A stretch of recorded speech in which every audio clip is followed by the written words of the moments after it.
A svi vi koji se niste našli na ovoj listi, imate šansu iduće godine biti pročitani ovdje.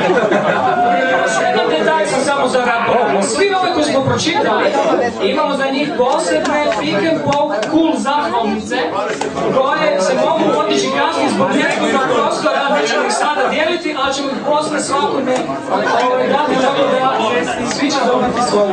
Hvala vam!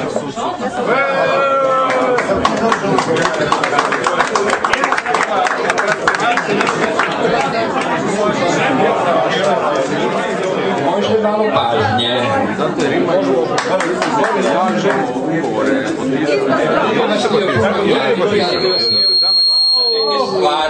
Čuj, novo je napravio. Biće dobra.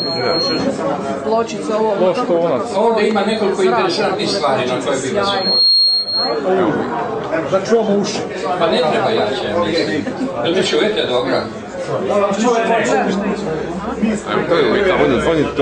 Koji niste čuli. Ja sam inženjer Branimir Makanec. Inače, projektirao sam neka računala i tako dalje, ali to nije sad bitno. Htio bih vas samo upozoriti na jedno jako važno računalo. Prvo računalo koje je proizvedeno zapravo kao računalo koje se moglo kupiti komercijalno. Ono se nalazi tu u jednoj kutiji osvjetljenoj i zove se minivak. Proizvedeno je 61. godine i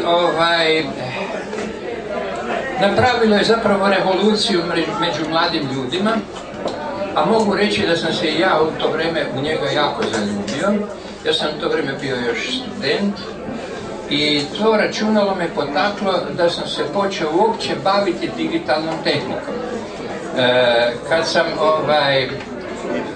saznao za to računalo, ja sam ga htio naručiti iz Amerike. Međutim, bilo je toliko skupo da je to bilo nezamislivo.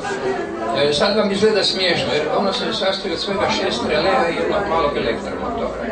I nekoliko komponenti koje se međusobno mogu povezati žicama. I međutim, $400 je koštalo, a to je bio nedostižno.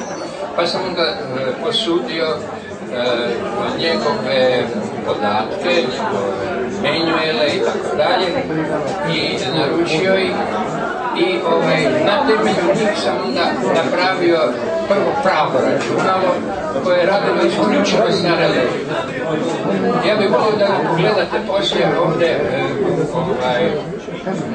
ovoj kutiji osvjetljenoj.